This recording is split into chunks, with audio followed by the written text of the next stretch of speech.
uruzina yarukuye hehe?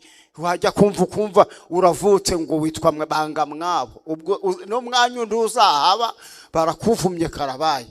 Aba mwise umuriganya, nta muntu numwe arariganya. Yakobo ubuzima bwe butangirana izina ribi.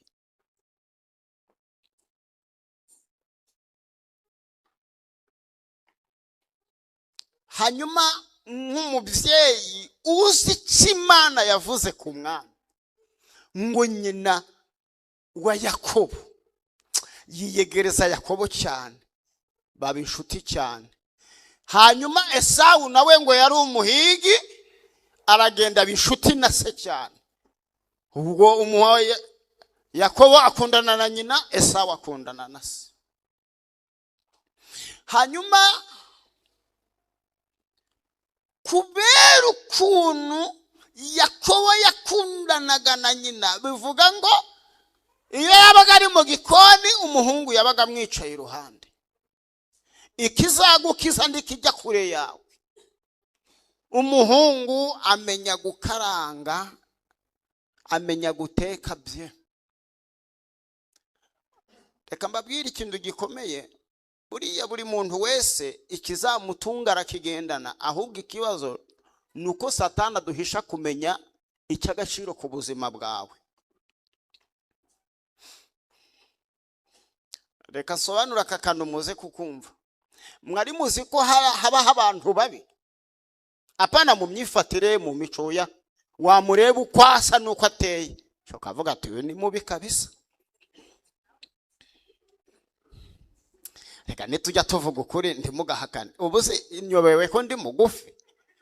Ubwo nyise mugufi nagutuka ngo wandutse aho yandi mugufi? Habaho abantu babi wamureba ukavuga si mugani uyu yaremwe byari. Ari igihe umuntu aba asa nabi rwose, nta sura nziza afite, ariko ukunda Imana ari urukundo, ugasanga afite amenyo meza. Nari nguhumurije ndi wiheba uko byagenda kose, nubwo urwasa yaruhengamye, ariko wasanga ufite inzara nziza. Buriya nta muntu ubura akantu keza. Buriya ibanga numara kumenya kuri mubi ariko ukamenya ko ufite amenyo meza, ahantu hose uzajya ugera ujya useka. Bivuga ngo ikizagutabara gihishwe muri ako kantu kawe abandi batagira. Hari igihe ugira ikintu abandi bantu batagira, icyo iyo gikomeyeho nicyo kikugeza mu rundi rwego. Yakobo rero nawe yarazi guteka. Kimwe mu bintu byanteye ubwoba, Bibiliya isobanura ko Esawu yari umuhigi w'umuhanga, ariko iyo Imana igiye gukora ibyayo abahanga ubuhanga bwabo burabura. Uzi ko Esawu yagiye guhiga, akabyuka ijoro ajya guhiga kandi ari umuhanga, ariko akabura umuhigo. Aha hantu hihishe imibare y'Imana. Ngo abuze umuhigo, uko yiriwe yiruka inzara iramufata, arataha. Ngo atahe asanga umuhungu wamenyereye kwicara mu gikoni na nyina akaranza ibishyimbo. Undi nawe ati ntabara ndapfuye mba kuri ibyo bishyimbo. Undi ati barakubeshye, igihe wazaniye inyama wari wambaho, ibishyimbo ni ibyanjye na mama. Undi avuga ati wambabari. Undi ati barakubeshye, kugira ngo urye kuri ibi bishyimbo hari icyo nshaka kugusaba. Undi ati urashaka iki? Ndashaka umbereze ubutware bwawe. Esawu ngo akora imibare avuga ati ariko se n'ubundi ko ngiye kwicwa n'inzara, ariko inzara nayo yari umukuke, inzara yo kumvura narupfuye. Aravuga ati ubundi ikuzimu ko nta muntu ugerayo ngo ayobore, nimpfa ndajya kuyobora ikuzimu napfuye, ubwo butware nabusigaranye anyihereye ibiryo. Hari uwaririmbye ngo nta mukuru w'ikuzimu. Abwira Yakobo ati mbibyo bishyimbo, ati undi ati urabyemeye? Ati ndabyemeye. Nguhe ibishyimbo mfate ubutware. Undi ati bufate. Sasa hari ibindi abantu bakinisha, nugirana amasezerano n'umuntu nubwo nta nyandiko mufitanye, ariko Imana yarababonye. hari abantu bajya batwambura bavuga ngo zananga amasezerano ukayabura akakwambura. Reka kwambura ariko Imana izakwishyuriza. Yesu atugirire neza cyane. Umuhungu arya ibishyimbo. Sindamenya abantu bavuga ngo Yakobo yibye umugisha niba ari ahantu bashingira, ariko haramutse ariho baba baribeshye, kuko ibishyimbo yarabiguze, umugisha yarawuguze, yatanze ibishyimbo bye. Niba rero guca ari ubujura, buri muntu wese wambaye umwenda hano yaba ari igisambo, kuko nawe waba warawukuye ku wundi muntu hari icyo umwishyuye, ubisubizeyo. Gute muvuga ngo yibye umugisha kandi yaratanze ibishyimbo? Yarawuguze. Ubu ndashaka kuza kwisobanurira neza kugira ngo Imana ishyigikire mbisobanure. Yesu ahabwe icyubahiro. Ngo umunsi umwe Isaka amaze gusaza, ahamagara umwana we Esawu, aramubwira ngo genda ushakire umuhigo untekere inyama, hanyuma ngo uheshe umugisha ndarapfa. Uko abivuze ngo nyina wa Esawu arabyumva, amenya ko igihe cyo gutanga umugisha kigeze. Aravuga ati wa mwana wanjye Imana yavuzeho umugisha bagiye kuwumutwara. Ngo arirukanga abwira Yakobo ati yewe sha bagiye kugutwara umugisha, kandi uyu mugisha bagiye kugutwara Imana yawukuvuzeho. Genda ujye imbere ya so. Kimwe mu bintu byantangaje, reka mvuga kandi ningira umugisha barokore barakumva. Umva ikintu gikomeye, Isaka yohereje Esawu kujya gushaka umuhigo. Nyina wa Yakobo akora imibare, aravuga ati ubwo uriya yirukanze yagiye kujya gushaka umuhigo, twebwe nta mbaraga twabona zo kujya guhiga, ahubwo duhinire hafi, turarinda tujya gushaka umuhigo, izi hene ziraha size tuzimutekere. Undi arashwiragira ngo agiye gushaka umuhigo, undi asigara ari guteka.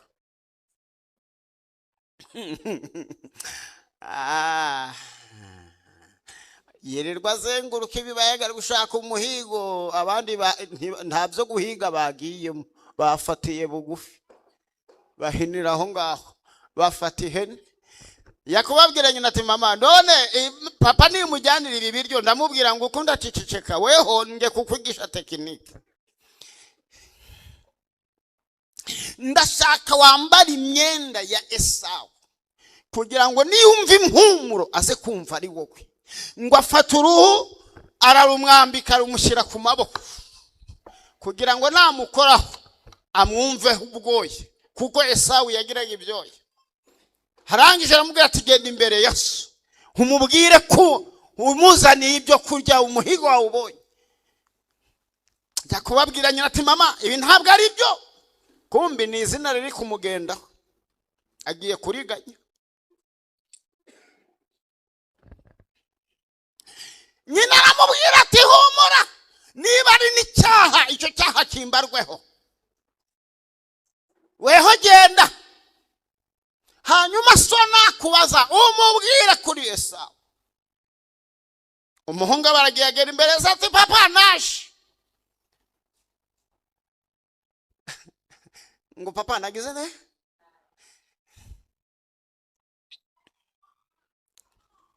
Mana washigikira ibi bintu ngiye kuvuga abantu bakabyumva. Uyu muntu ugiye gutanga umugisha no kureba ngo ntanakireba. Uyu mugisha w'umuntu utareba namwe nimunkorera imibare.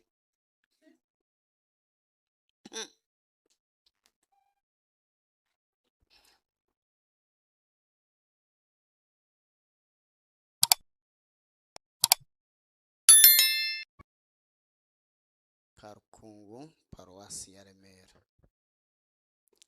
Reka dufatanye gusoma ijambo ry'Imana dusanga mu gitabo cy'Itangiriro.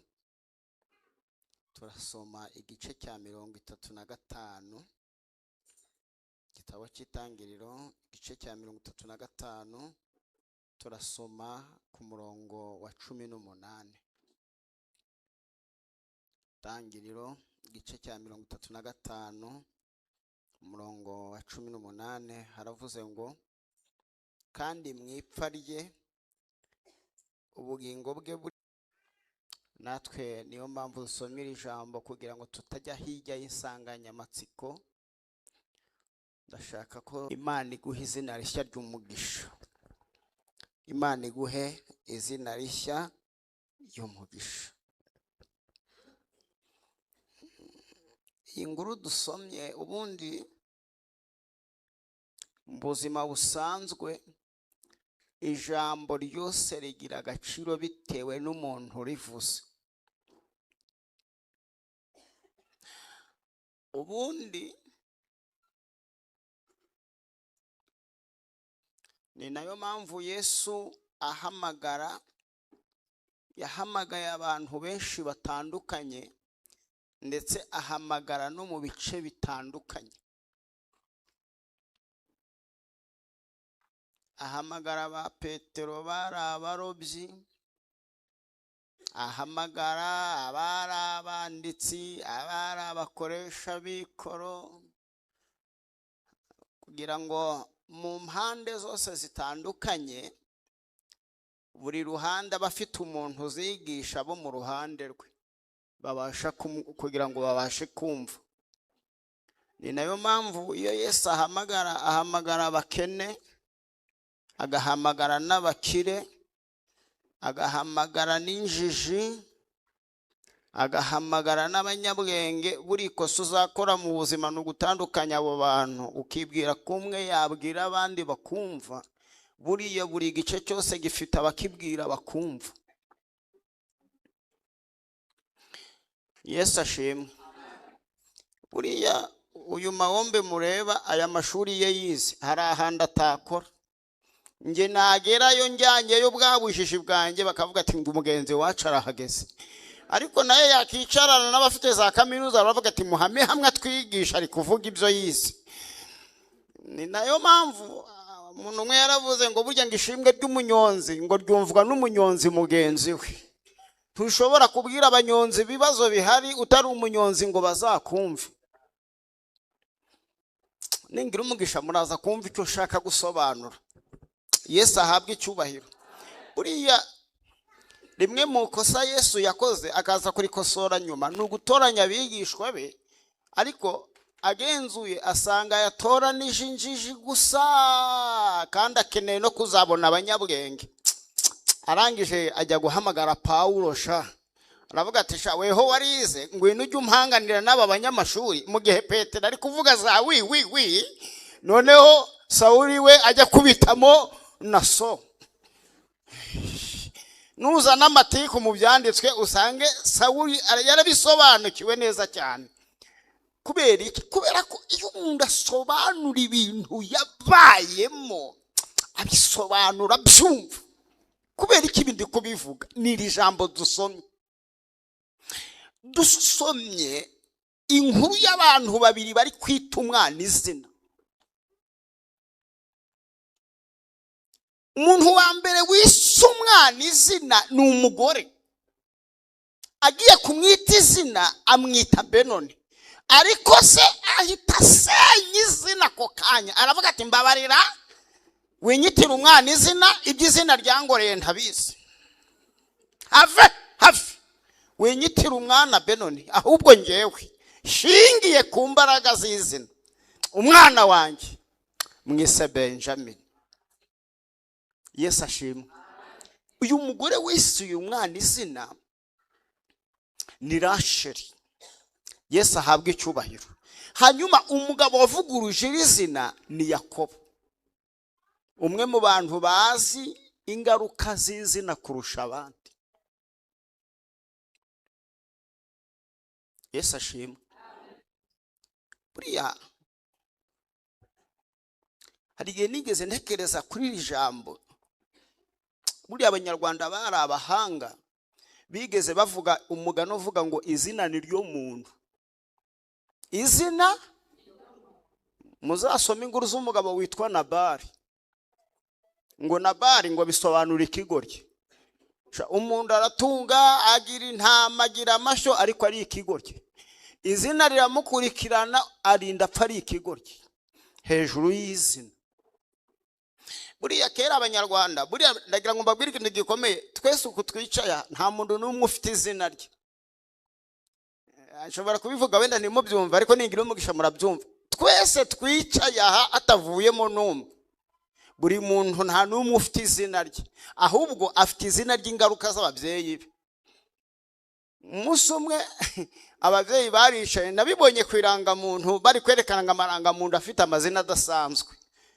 Mbona umuntu afite irangamuntu n'umunyarwanda yanditsweho ngo turaburaye, izina rye yitwa turaburaye. Buriya ababyeyi be byari byabacanze, umugore abyara baburaye, bashaka babona nta rindi zina bakita umwana wabo, baba bamwise ngo turaburaye. Umbabarire umbwiza ukuri, ubwo ababyeyi bakwise ngo turaburaye n'agahinda n'umubabaro bafite bakaguha iryo zina, wazajya ryari? Ni ukuvuga ngo uzajya uburara kuko izina riragukurikirana.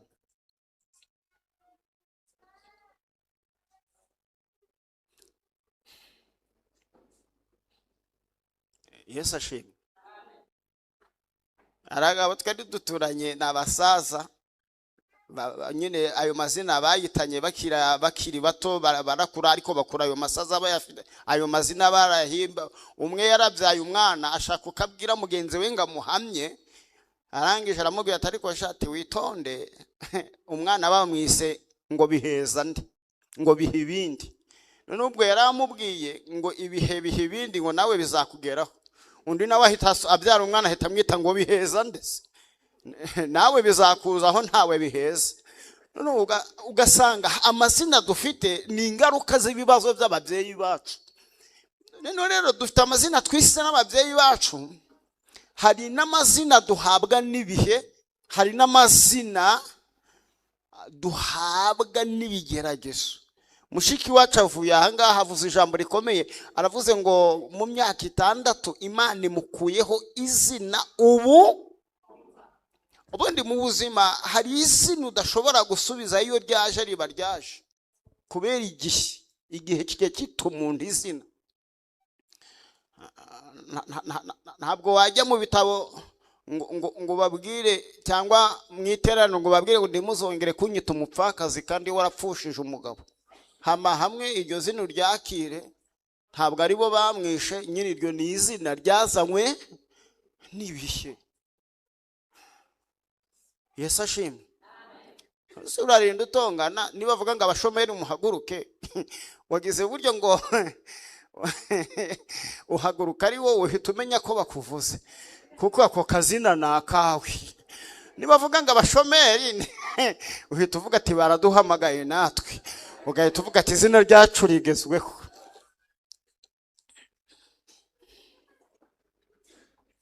Ariko ndashima Imana ihindura amazina. Ariko hari abantu baharirata, uwo muntu mwicaranye mubwire ngerega burya muri riteraniro ngo ibishatse yarihindura, mumbwirire ngo ibishatse yagira gute rata.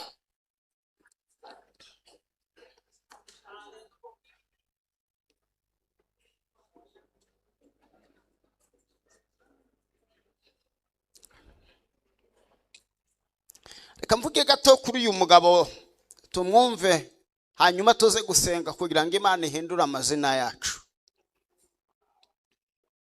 Uyu Yakobo ni umwana wa Isaka, hanyuma Isaka akaba umwana wa Aburahamu, ibyo simbitindamo cyane twese turabizi. Hanyuma uyu Isaka yari afite umugore witwa Rebeka, ariko Bibiliya avuga ngo Rebeka yabanje kugira ikibazo ng'icya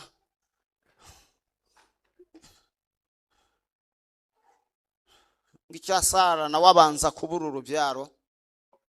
Ariko ngo Isaka ngo yingingira umugore we, ngo yingingiye umugore we, uyu mugore Rebeka arasama. Ariko asamye agira umugisha, asama impanka, abana babiri. Bibiliya avuga ngo umunsi umwe ngo abana bakinira mu nda ye, arangije ngo ajya kubaza Imana, arabaza ngo ni ibi nibiki bimbayo. Ntabwo yari azi ibyo ari byo. Agiye imbere y'Imana agenda wenyine, ntiyajyana n'umugabo we. Imana ivugana nawe iramubwira ngo mu nda yawe harimo abana babiri, iramubwira ngo ariko gato azayobora gakuru. Yesu ashimwe. Ndashima Imana ikora nk'Imana. Ihame ry'ubutware, umwana uba mukuru ni umwana mukuru, ariko Imana yo yitegereje ntiyavuga ko umwana mukuru ari uzakomera, ahubwo ivuga ku mwana muto. Yesu ashimwe. Hanyuma ikigeragezo gihari, Imana ibibwira uyu mugore, umugabo we ntabwo yari ahari. Igihe kiragera, wa mugore abyara abana babiri. Hanyuma amahame tuzi neza ko umuntu wita umwana izina ni umugabo. Birumvikana umugabo yateruye umwana we wa mbere mu biganza ari we Esawu, nk'ukunda azi uburyo amategeko y'umugisha ameze, atwarwa n'umwana mukuru, atangira kuririmba ya magambo abagabo bajya baririmba bahereza abana babo umugisha. Haravuga ati mwana wanjye uzakomera, mwana wanjye uzaba igitangaza. Uko Isaka arimo avuga ayo magambo, Rebeka akajya avuga ati we hari andi makuru afite atandukanye n'ay'umugabo we afite. Uzaba igitangaza mwana wanjye. Ariko nubwo umugabo arimo kuvuga, umugore we azi icyo Imana yavuze kuri wa wundi muto. Yesu ahabwa icyubahiro. Isaka agiye kwita umwana wa kabiri izina, birumvikana ko ni se warimuhaye aba aramuhemukiye, aba mwise Yakobo. Ariko mbariza umuntu mwicaranye ngo witwa nde?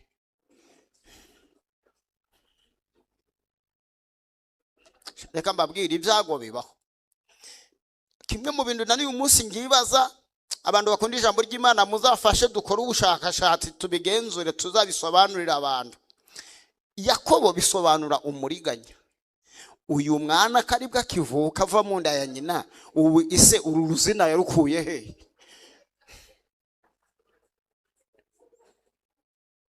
Uru ruzina yarukuye he? Wajya kumva uravutse ngo witwa banga mwabo, ubwo no mwanya nduzahaba barakuvumye karabaye. Aba mwise umuriganya, nta muntu n'umwe arariganya. Yakobo ubuzima bwe butangira n'izina ribi.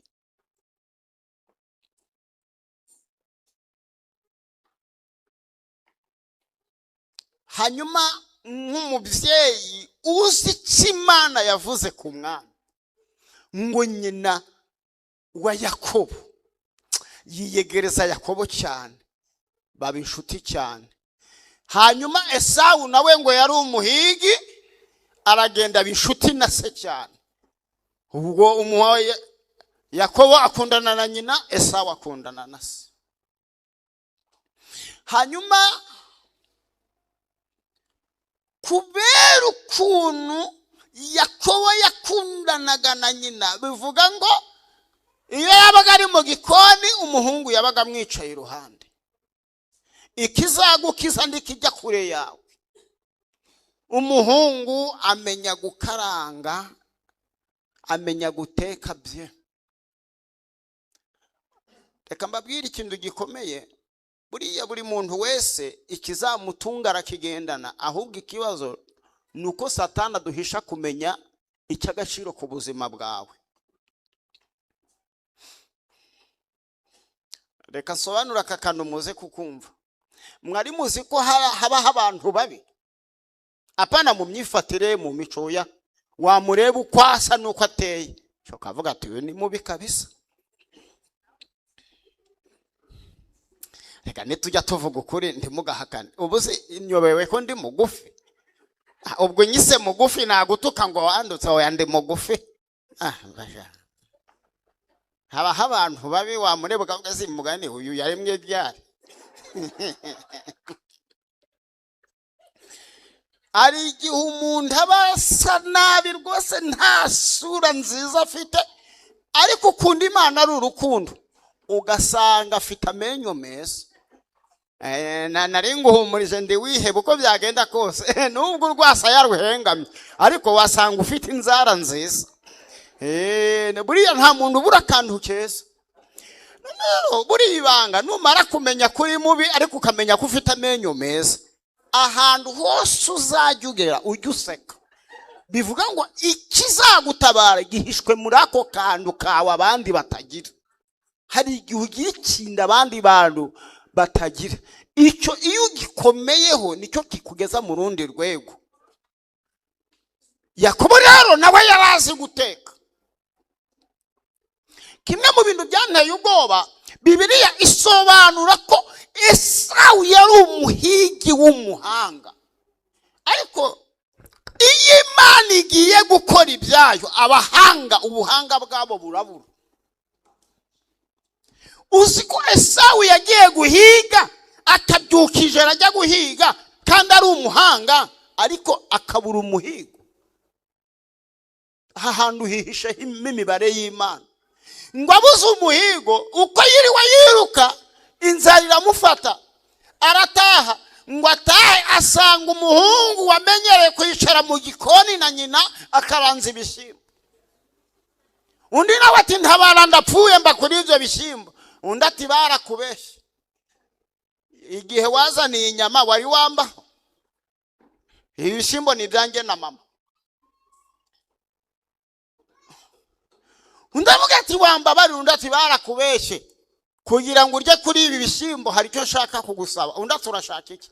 Ndashaka umbereze ubutware bwawe. Esawu ngo akora imibare avuga ati ariko se n'ubundi ko ngiye kwicwa n'inzara, ariko inzara nayo yari umukuke, inzara yo kumvura narupfuye. Aravuga ati ubundi ikuzimu ko nta muntu ugerayo ngo ayobore, nimpfa ndajya kuyobora ikuzimu napfuye, ubwo butware nabusigaranye anyihera ibiryo. Hari uwaririmbye ngo nta mukuru w'ikuzimu. Abwira Yakobo ati mbivyo bishyimbo. Ati undi ati urabyemeye? Ati ndabyemeye. Nguhe ibishyimbo mfate ubutware. Undi ati bufate. Sasa hari ibindi abantu bakinisha. Nugirana amasezerano n'umuntu nubwo nta nyandiko mufitanye, ariko Imana yarababonye.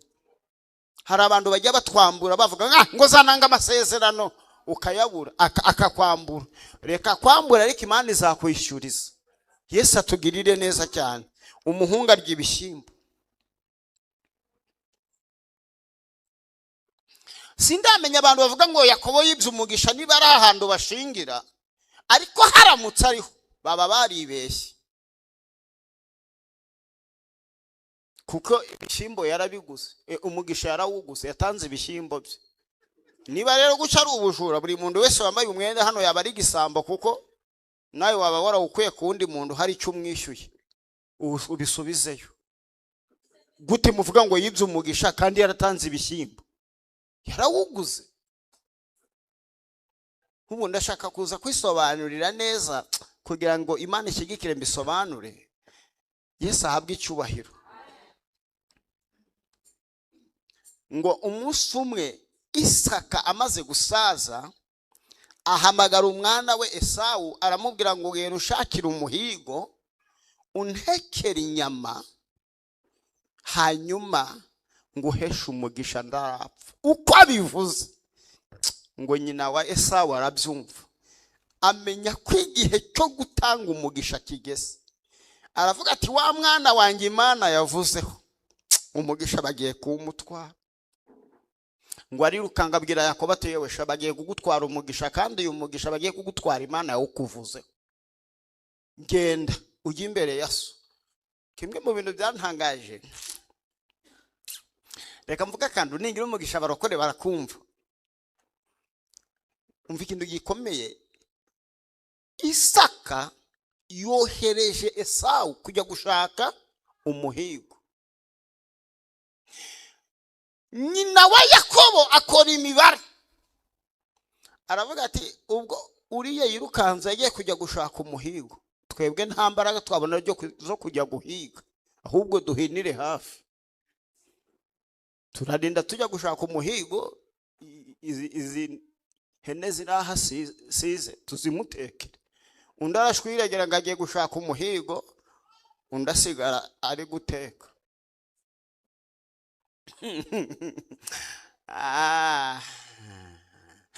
Yirirwa azenguruka ibibayaga ari gushaka umuhigo, abandi nta byo guhiga bagiyemo, bafatiye bugufi, bahinira aho ngaho, bafata ihene. Yakubabwira nyina ati mama none papa nimujyanira ibi biryo, ndamubwira ngo ukunda ciciceka weho nge kukwigisha tekinike.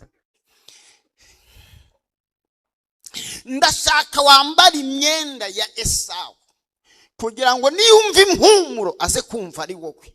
Ngo afata uruhu ararumwambika rumushyira ku maboko kugira ngo namukoraho amwumveho ubwoye, kuko Esawu yagiraga ibyoya. Harangije aramubwira ati genda imbere ya so umubwire ko umuzaniye ibyo kurya, umuhigo wawe ubonye. Njya kubabwira nyina ati mama ibi ntabwo ari byo, kumbi ni izina riri kumugendaho, agiye kuriganya.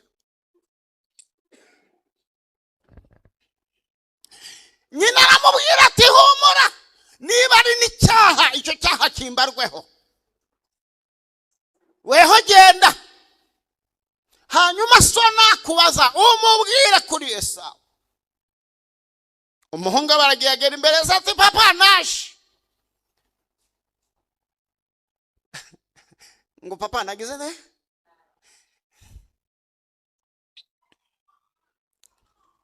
Mana washigikira ibi bintu ngiye kuvuga abantu bakabyumva. Uyu muntu ugiye gutanga umugisha no kureba ngo ntanakireba. Uyu mugisha w'umuntu utareba namwe ni munkorera imibare.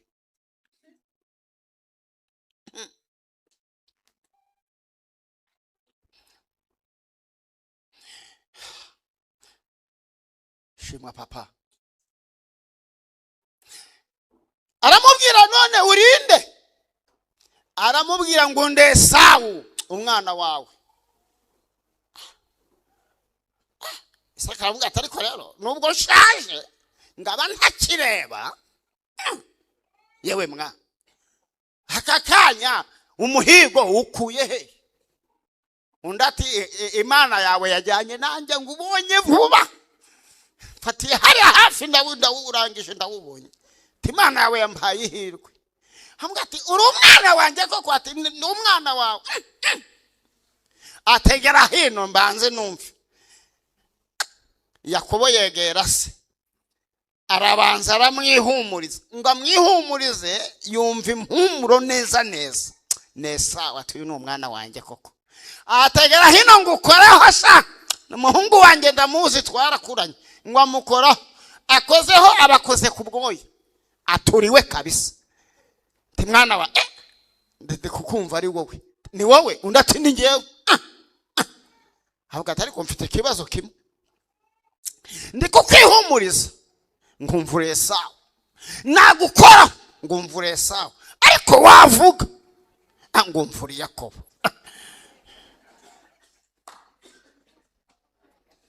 Amubaza ijambo rikomeye, iri jambo ntimuryibagiwe, niryo pfundo ry'ibi bintu riri kuvuga. Aramubaza ngo urinde mwana wanjye, inshuro ya gatatu, urinde mwana wanjye. Yakobo akora ikosa, aramubwira ngo ndi Esawu umwana wawe. Nshuti y'Imana mu ntega amatwi, ijuru ridutabare. Abantu dukora amakosa yo kujya imbere y'Imana, ntitwivuga uko turi, ahubwo tukiyita abandi, bigatuma Imana idushaka ikatubura. Ijuru rikora imibare. Koko uyu mugabo ni umuhesha w'umugisha, ariko we agiye guhesha umugisha umwana we witwa Esawu. Ijuru ryareba rikabona ni Yakobo uhagaze, nubwo Isaka atareba, ariko ijuru ryo rirareba. Reka nsobanura aka kantu beneda, ningira umugisha Imana ishigikire makumva. Aba ni abashumba bacu. Aba bashumba iyo iteraniro rirangiye baduhesha ngo bagira gute? Umva ihishorerwa. Ntabwo baduha umugisha, ahubwo barawudu. ijambo umuntu uguhesha aguhesha icyawe ariko atari we ugifite. Muzi icyo bita umuhesha w'inkiko? Umuhesha w'inkiko ni umuntu we utsindira ibintu we akaza kubiguhesha kubera ko wagize gute. Ibi binda guhesheje ni ibyawe, ntabwo byari ibye, ahubwo yabigu. Aba basaza bahari kuduhesha umugisha ariko ntabwo bahari kuduha. Nicyo kintu Isaka arimo akora, ari guhesha umugisha, ariko uyu mugisha ari guhesha si utanga. Umugisha utangwa n'Imana. Imana igiye kurekura umugisha ngo utange, isanga umuntu uri kujya guhesha umugisha uwo ari kuwuhesha siwe, irangije irawuhagarika. Sinzi niba munyumvisha. Mwaba muzi ko Yakobo yavuye imbere ya se azi ko yatwawe umugisha, yawutaye, yawujyanye, kumbi ntawe yigeze atwara.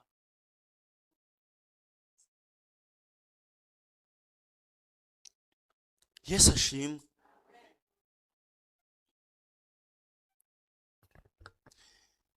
Umuhungu arakasa aragenda agiye bwiye nyina ati byaciyemo, gahunda zemeye, umugisha wose ndawutwaye mama. Nyina ati humura, ntabwo utwaye, Imana yawukuvuze hose wadaharisha. Humura, genda, ibintu nzabyirwanirira. Ngo ashira akanya Esawu nabo barahageze. Ati papa nahageze. Undi aturinde. Ati ndi Esawu umuhungu wawe. Ati uvuye hano noneho se? Ati si wambwiye ngo njye gushaka umuhigo nze umpeshe umugisha? Undi ati reka da, none uvuye aha ndinde?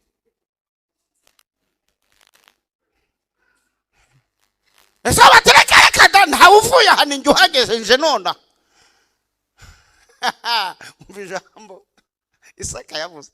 Yaravuze ati shati Yakobo ni Yakobo koko. Atarakuriganije arawujyanye. Undi araratoya papa we. Ntabwo yawujyana papa. Ati usigaye wumve. Umusaza atumva ngo ubwize ukuri. Ati uwo nari mfite wose yawujyanye.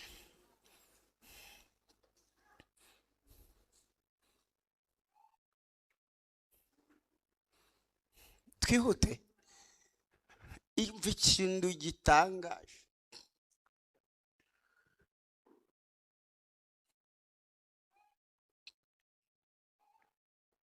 Yakobo arahunga.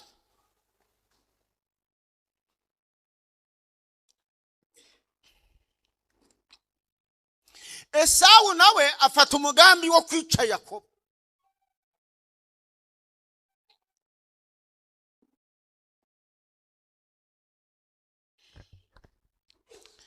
Yakobo ngo ahungira kwa nyirarume witwaga Labani. Ageze kwa nyirarume asanga afite abakobwa babiri. Umwe yitwaga Leya, undi yitwaga Rasheli. Ngo yikundira Rasheli. Abwira nyirarume ati umukobwa wawe namukunze wamunshingiye. Undi aramubwira ati uyu mukobwa niba umukeneye uraragira imyaka 7 udahembwa. Aramubwira ati nta kibazo. Aragira imyaka 7 irangiye. Baramuriganya, izina riranga rimugendaho. Bamuzanira umugeni nijoro, banza ariho byavuye kujya abantu basezerana ku manywa y'ihangu. Bamuzana nijoro ariko baramushushanya, bamuzanira utariwe. Ngo bukeye mu gitondo agiye kureba basanga bamuhaye Leya. Yitegereza abona ijisho rimwe rirareba aha, irindi rirareba aha, ati katika jina la Yesu. Iki ni igiki? Undi atitonde. Ntabwo iwacu cyo dushingira abakobwa bato kandi abakuru bagihari. Niba nawe umukeneye urakora indi myaka 7. Akora indi myaka 7. Umva igitangaza aho kiri. Bamuriganije umugeni.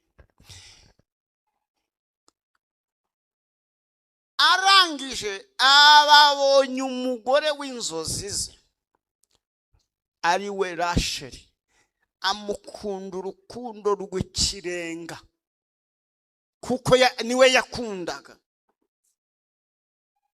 Arangije urukundo ruramuherana, yibagirwa yuko iruhande rwe hari uwitwa Leya.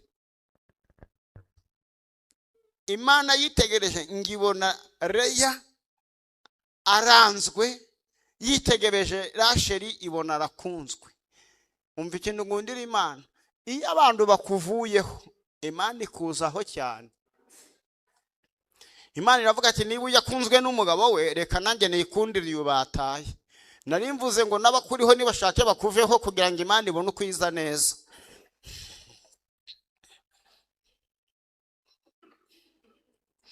Irangije irahima, uwitwa Rasheli ukunzwe abura umwana.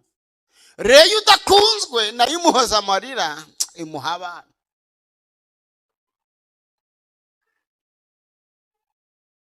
Umunsi umwe ngo Imana ngo yibuka Rasheli. Ndashima Imana ko Imana ijya yibuka. Ariko buriya arata guhanura ko ndacyo bitwaye. Mvuze ngo Imana ikwibuke nabangize nabi. Imana ikwibuke ko ndi kumva ntangiye gufashwa. Imana igire guterata ngo Imana yibuka Rasheli. Ngo Imana ikibuka Rasheli ikora ikintu gikomeye, ngo izibura inda ye. Muri iki cyaniro cy'uyu mugoroba Imana igira ibindi izibura. Ijambo kuzibura bivuze iki? Iyo muri robine nta mazi arimo, tumenya ko ntayarimo. Ndashaka gusobanura ko hari ibintu tudafite uyu munsi wa none, ariko atari uko bidahari, ahubwo ari uko byazibye. Ubundi mu yandi magambo haziba ikintu gihari.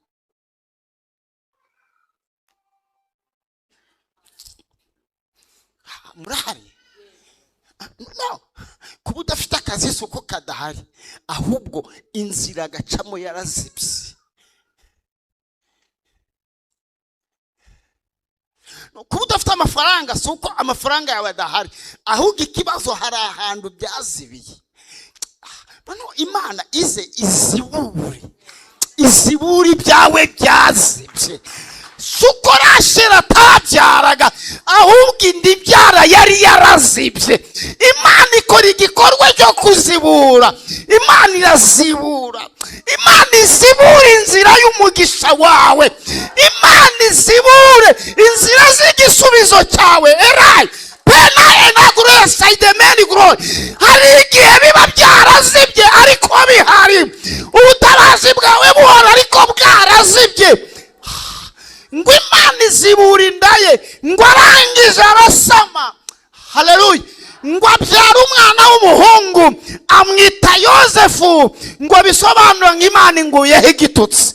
Ndarivuze ngo Imana igukureho igitutsi muri karitsiye. Imana igukureho igitutsi ahantu wamwariye. Imana igukureho igitutsi ahantu wasebeye.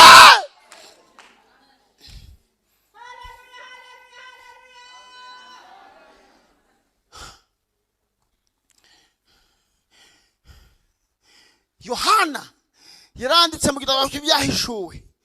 Yesu ahabwa icyubahiro. Yesu ahabwa icyubahiro. Aravuga ngo uwera ukuri, ngo ufite urufunguzo rwa Dawidi, ngo ukinga ndihagire ukingura. Haleluya. Yakingura ndihagire ukinga. Iyo Yesu yakinguye aba yakinguye. Ubu ndushimye ngo uramufite. Itegura huko, itegure baraje ugiye kujya ubyara buri mwaka ubyara, kuko iyo yakinguye iba yakinguye. Rasheli arabimenya, amenya ko igihe cyo gikingura cyageze, igihe cyo gusubizwa ko cyageze. Ngo ahita abwira Imana ngo Mana, uyu muhungu umwe ntabwo ampagije, nyongerera undi. Oh haleluya, hari ibindi Imana yigeze ifungura ku buzima bwawe. Nari mvuze ngo Imana yongereho ibindi, yongereho ibindi.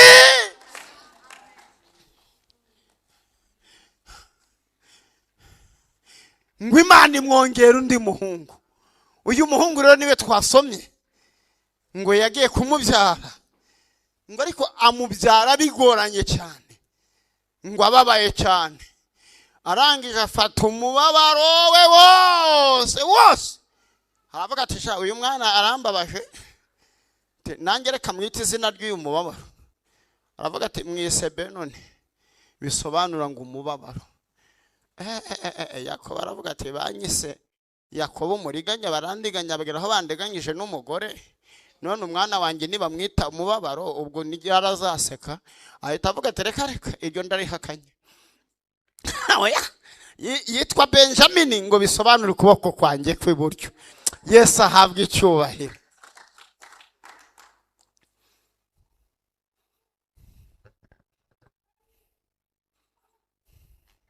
Uyu mugabo rero niwe Imana yaje kubwira ngo asubire mu gihugu cy'isezerano iwabo. Asubirayo. Ageze bugufi bw'iwabo, aka kantu niko shaka kugira ngo mukumve. Yohereza abagore be, yohereza abana be, yohereza amatungo, yohereza ibiki, ngo agira n'ibyo yohereza bajyanira Esawu, ngo kuko yamwambuye umugisha, ngo we arasigara. Yesu ashimwe. Ngo nijoro marayika w'Imana arahagera, ngo ararakirana na marayika, ngo bakirana ijoro ryose. Ngo bujya gucya, ngo Yakobo abonye marayika abonye bukiye gucya, abwira Yakobo ngo ndekura. Yakobo aramubwira ngo singurekura utampaye umugisha. Naka kandi nashakaga, sinkurekura utampaye. Muzi ikintu gikomeye nahishuriwe, twebwe ibintu twita umugisha ntabwo ari wo mugisha.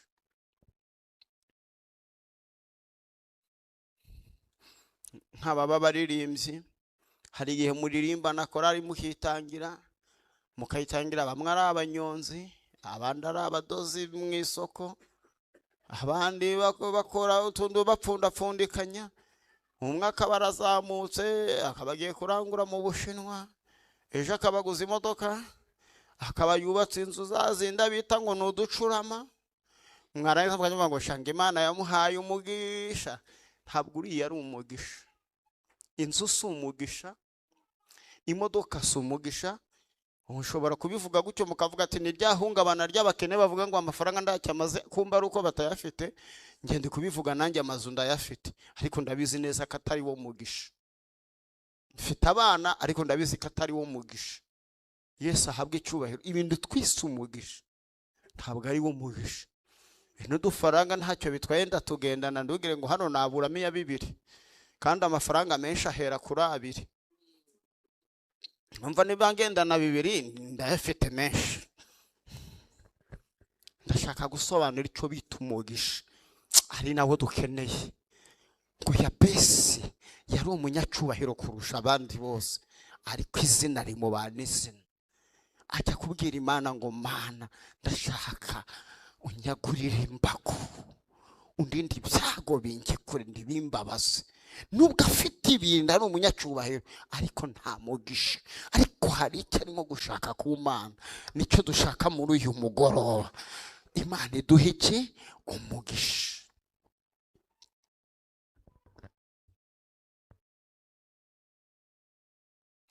Umva ijambo Yakobo avuze, abwira marayika ngo sinkurekura utampaye. Niba se yaramuhaye umugisha, ibindi ari gusaba n'ibiki? Kabiri, Yakobo mbere yuko marayika aza yohereje inka, yohereza abagaragu, yohereza intama. Ibyo nibyo twebwe twita umugisha. arabifite none yabyohereje. None umugisha ari gusaba uruti inka ni uwuhe? Yesu ahabwe icyubahiro. Marayika abaza Yakobo ijambo rikomeye, aramubaza ngo mbwira izina ryawe, witwa nde? Ese muzi icyo marayika ashaka? Kuki ari kumubaza ngo witwa nde? Ikintu cyatumye Yakobo ahusha umugisha, yiyise uwatari we. Yabwiye se ngo ndi Esawu kandi ari Yakobo. Imana isanga ko arabeshya, iramwihorera. Ariko marayika amubajije, abwira marayika tumva ikintu niryo ryangozeho, ndi Yakobo, ndi Yakobo.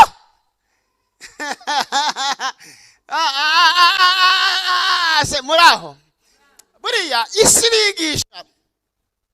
Hari agahungu karimo karahitinga cyane kuri za social media zimwe za TikTok, gakunda kwishaho ibinywa bingana gutya n'ikigofero kavuze ikindi, ariko numva okay kifite registre. Karavuga ngo bo ngo weho ngo ikibazo cyawe ngo ugima imbere y'Imana ngo uyibwira ngo urakenye, ngo ariko ukagenda wambaye neza. Ngirabwirwa n'iki kukenye koko?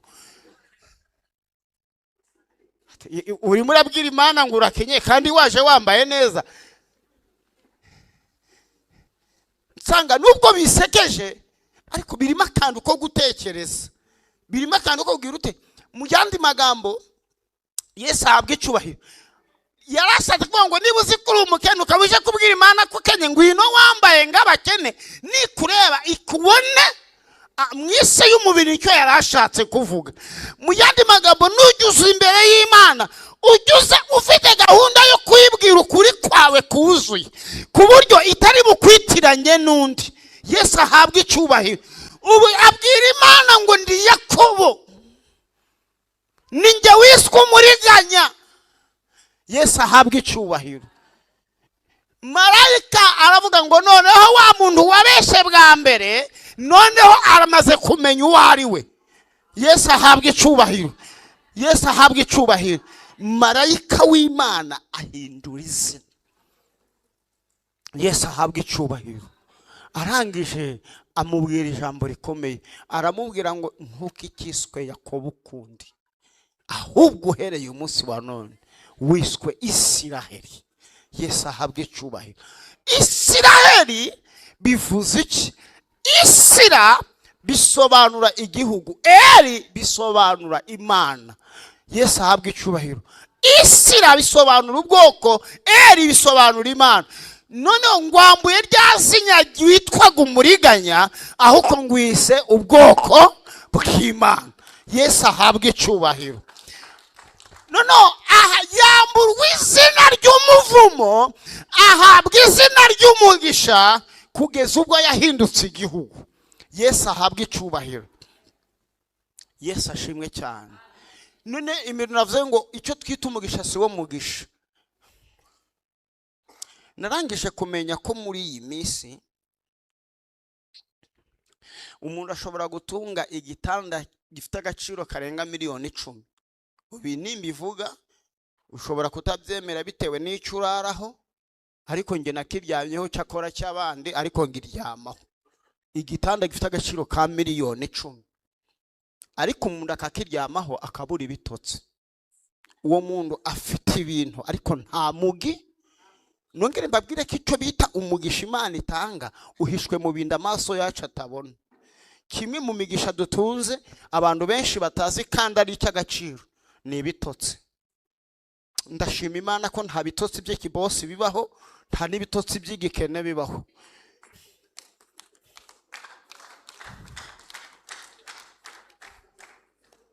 Niyo mpamvu umuntu arara mu nzu igeretse ku yindi, hanze afite abamurinda akabura ibitotsi. Umwana uryamye munsi y'ikiraro ndihagire inzoka imukatiraho ugasanga ari muri kubera ko nta butunzi afite, ariko afite iki? Umugisha. Yesu ahabwe icyubahiro. Ndagira ngo babwire ngo undi mugisha dutunze abantu batazi ni urupfu. Ndashima Imana ko twese dupfa. iyaba twese tudapfa twari kuzagira agahinda ibihe byose. Uzi ko hari igihe umuntu agukandamiza ukagira ubwoba ngo azahoraho. Ariko mwampereye Imana icyubahiro. Imana ishimwe ku rupfu twese turusangiye, akomere cyangwa yorohe azapfa. Kandi igitangaje urupfu ikintu yaba urupfu ruhembwa ntakarushatse ngaruhemba ngaruhereza igihembo cy'umuntu wa mbere utajya ruswa kuri iyi si. Urupfu rutwara umuntu utarwaye n'ibicurane rugasiga urwaye kanseri. Urupfu rusiga umukecuru rukukuri rugatwara umwana w'uruhinja. Niyo mpamvu ntuzikange uko wamwana kose rwagutwara. Mana warakoze gushiraho urupfu, rutuma abantu bigize ibitangazo batekereje baroroha, bahita boroha.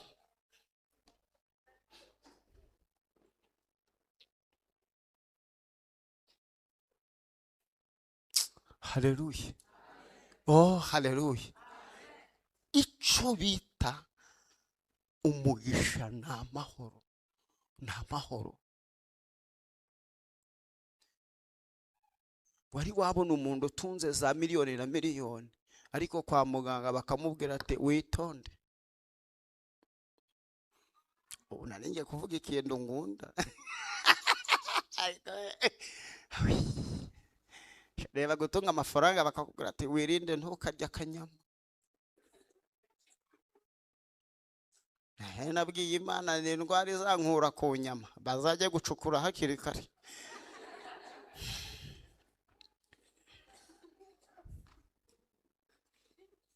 Afite ibintu ariko ntaki. Hanyuma amahoro ni iki? Amahoro ni wo mugisha. Yesu ahabwe icyubahiro.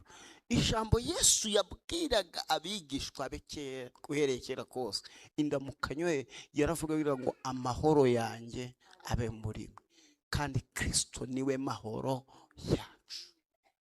Iyo ufite Kristo ufite umugisha, kuko Kristo niwe mahoro. Yesu ahabwe icyubahiro. Hanyuma rero ndagira ngo dusenge. Sinzi izina baguhaye, ariko Imana turi imbere yarihindura. Uretse n'izina ryawe, niba Imana yarahinduye izina ry'umusozi ikavugana n'umusozi ngo wa musozi wewe yiteke imbere ya Zerubabeli, icyitwaga umusozi Imana ikabihinyuranye cy'umusozi kacyitwa ikibaya, wagize ngo izina ryawe Imana ndi yarihindura. Yesu ahabwe icyubahiro. Tugiye gusenga Imana, tugiye gusenga tubwira Imana ngo Mana hindura izina. Hindura iki? Izina. Hanyuma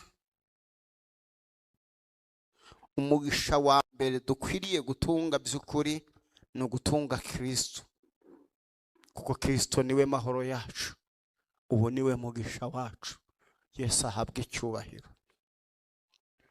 Ndagira ngo dusenge muri uyu mugoroba tubwire Imana ngo Mana turashaka guhindura izina ryacu. Izina bakwise, izina wiswe n'igihe, Imana igire gute? Irihindure. Imana irabishoboye. Haguruka dusenga n'Imana. Haguruka dusenge Imana ihindura izina ryawe.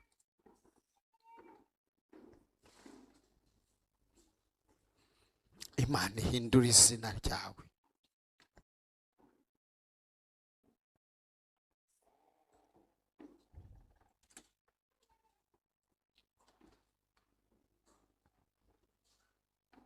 Kuri iki teraniro yo kuri uyu munsi w'iki gicaniro, Imana ihindura izina ryawe.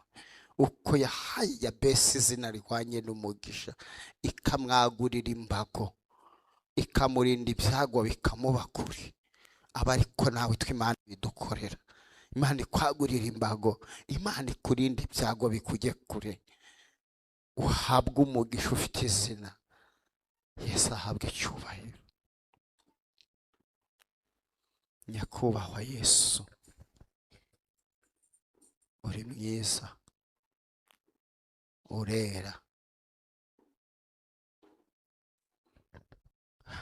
Waduhaye izina rishya umunsi twakwakiraga, uduha kuba abana bawe. Ibyo biduhindura abana b'ubugingo, tubiheshejwe nuko twemereye ko uduhindurira izina tukwakiriye. Uwe niwe mugisha wa mbere uruta iyindi, ni ukukwizera umuntu akakwakira akabona ya mahoro atangwa nawe. Turagushimye. Nyemerera kuko muri wowe haba imigisha, uduhereza umugisha nguwo wahaye Yakobo, uduha umugisha nguwo yahaye Yabesi. Wagura imbago zacu, uturinde ibyago bitujye kure, kuko ngiyo utanze umugisha, iyo utanze amahoro, ntiwongeramo ibibazo. Icyubahiro n'ikibi cyawe. Reka duhabwe umugisha nawe. Reka buri muntu wese umuhindurira izina. Abitwaga ingumba bahabwa izina ababyeyi, abitwaga abashomeri bahabwa izina abakozi. Twarabibonye abitwaga abapangayi bahindutse ba landlord. Ibyo ujye ubikora. Twarabibonye nyakubahwa, ujye uhindura amazina. Ujye uhindura amazina. Abiswa abakobwa imyaka myinshi bakitwa abadamu, bakitwa ababyeyi, bakitwa abagore. Ujye uhindura amazina. Amazina twise n'ibihe ujye uyahindura. Reka uduhindurire amazina muri iri teraniro. Urakoze mwami w'abami, urakoze mukunzi wacu mwiza. Reka buri muntu wese umugirire neza uko wabigambiriye.